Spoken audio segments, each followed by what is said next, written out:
Ya, jadi sore hari ini di kawasan nelayan di Desa Kronjo, Kecamatan Kronjo, Kabupaten Tangerang, kita berdialog, berdiskusi dengan para nelayan di sini dan mereka menyampaikan aspirasi atas masalah-masalah yang mereka hadapi selama ini. Ada 5 hal yang mereka sampaikan. Betul.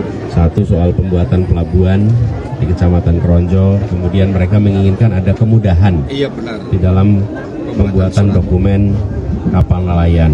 Itu kedua. Yang ketiga, mereka ingin alur kali Cipasi Lian itu dikeruk sehingga bisa beroperasi secara lebih baik.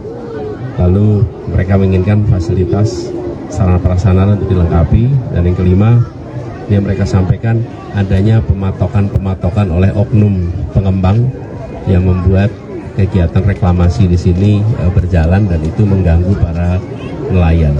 Jadi kami perlu garis bawahi di sini bahwa Indonesia adalah negara kepulauan dan kita memiliki kekayaan laut yang luar biasa besar. Di sisi lain, nelayan adalah kelompok masyarakat yang kesejahteraannya paling lambat berkembang. Kesejahteraan mereka terbatas karena satu, aturan-aturan yang dibuat membatasi mereka di dalam mencari ikan. Yang kedua, aturan perpajakan yang juga tidak sederhana. Dan yang ketiga, kita mengetahui tata niaga untuk produk laut itu harus dikoreksi agar harga-harga yang mereka jual itu akan bisa lebih baik. Jadi kami ingin agar masyarakat Indonesia merasakan pasokan hasil laut yang baik. Di sisi lain harganya terjangkau, tapi bagi para nelayan kebutuhannya terpenuhi. Salah satu yang mereka sampaikan masalah yang paling banyak dirasakan adalah soal solar. Benar, Pak.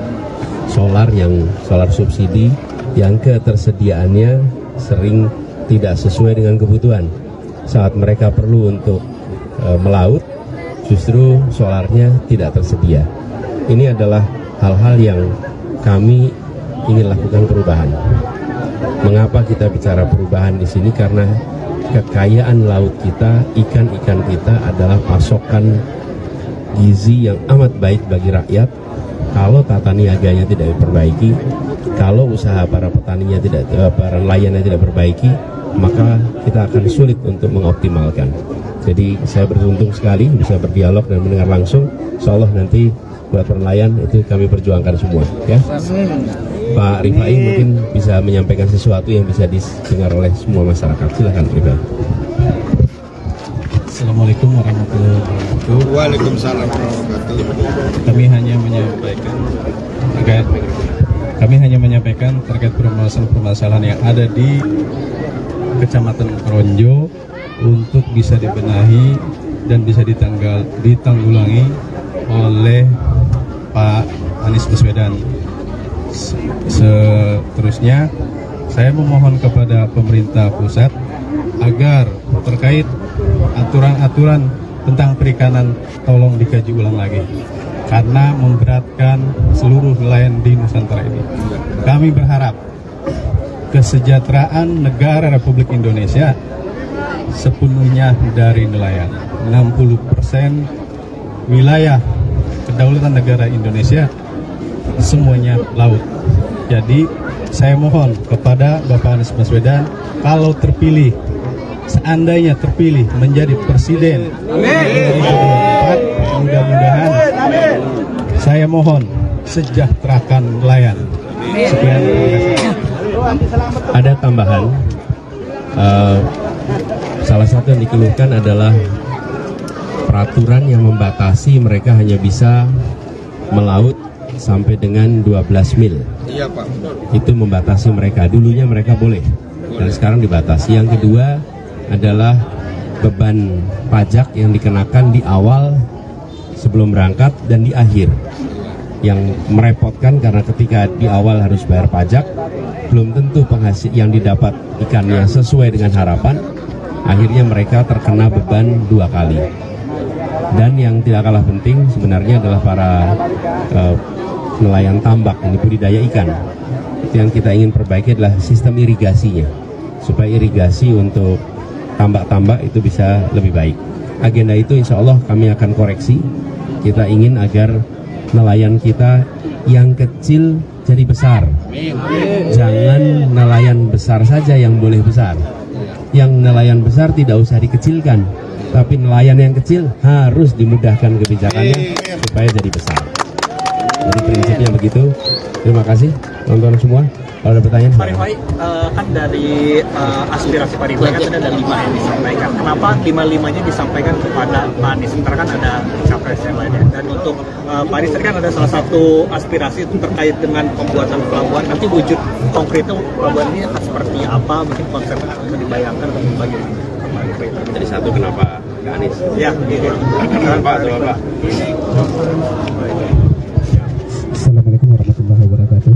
Siapa Pak? Perkenalkan, nama saya Alfian dari HANASI Kecamatan Mau. Terkait dengan harapan, tentu saya pribadi memiliki insting hanya Pak Anies lah yang bisa mewujudkan apa yang kami inginkan. Insya Allah kalau terpilih. Karena apa? Kami ini katakanlah manusia yang punya kaitan gitu, kaitan batin lah begitu. Dan juga saya pribadi memiliki optimis ketika memang Pak Anies terpilih. Pak Anies lah yang bisa merealisasikan apa yang menjadi keinginan para nelayan. Itu salah satunya Pak. Mungkin sedikit. Assalamualaikum warahmatullahi wabarakatuh. Waalaikumsalam Soal pelabuhan tentu nanti kita lihat. Tapi intinya adalah perbaikan fasilitas pelabuhan ini supaya kegiatan nelayan itu bisa lebih optimal. Anies kan sekarang mungkin sudah banyak teknologi juga yang masuk, ini pengimplementasiannya kan kalau misalnya nelayan tetap hasil akhirnya adalah pemasaran. Gimana kondisi pemasarannya Pak Rifai, dan juga apakah nanti kalau misalnya ada teknologi pemasaran begitu yang digital yang masuk itu akan dilakukan, dan ada harapan dia dari Pak Anies tentang nelayan ini digitalkan optimal? Sangat optimis bagi kami ya, karena Pak Anies mempunyai potensi-potensi sangat luar biasa. Terkait pemasaran strategi ikan pun kami harapkan digitalisasi itu sangat penting. Mau tidak mau, suka tidak suka, ini sudah zaman teknologi.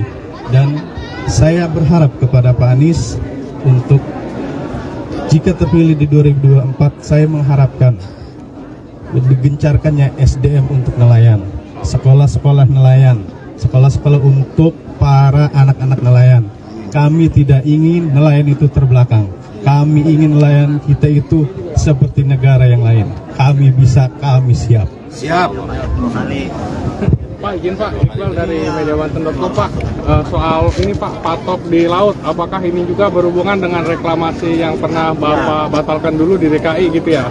Dan bagaimana perubahan yang ingin Bapak? Saya ingin dengar, ini baru pertama kali kita dengar, tapi segala sesuatu harus dikerjakan dengan perizinan. Jadi tidak boleh kita matok-matok laut tanpa ada perizinan, tanpa ada rencana tata ruang. Dan kalau itu mau dilakukan harus ada pembahasan dengan semua pihak, utamanya para nelayan. Karena ini adalah kawasan tempat mereka mencari mata pencaharian. Oke, cukup ya teman-teman. Satu lagi, Pak, tadi kan Bapak bilang tentang aturan 12 mil gitu. Nah, Bapak bilang akan mengkoreksi. Nah, untuk konkretnya sendiri Bapak akan berubah itu menjadi lebih, ya, jadi berapa begitu? Enggak, begini. Intinya adalah dalam semua urusan kita ingin berkeadilan. Kebijakan harus bisa membuat yang kecil jadi besar, yang besar tidak harus jadi kecil. Kalau ada kebijakan malah mengecilkan yang kecil, maka ini tidak menghasilkan keadilan. Jadi nantinya jadi berapa kita harus bahas sama-sama.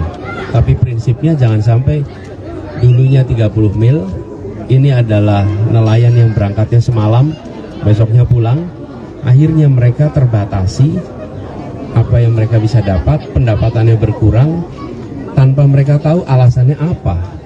Dan ini yang menurut saya harus kita koreksi sama-sama. Jadi nanti kita akan bahas sama-sama, tapi prinsipnya jangan sampai nelayan yang kecil makin kecil.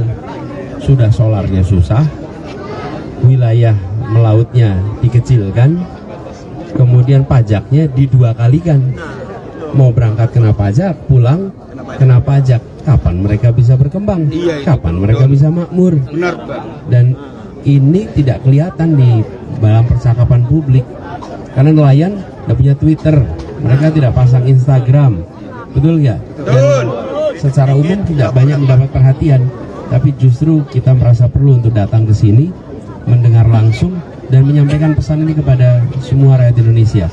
Mari kita sama-sama bantu relawan kita, dan kebijakan-kebijakan kita harus berpihak kepada penguatan pembesaran nelayan-nelayan khususnya yang kecil. Ya. Cukup ya. Terima kasih Pak.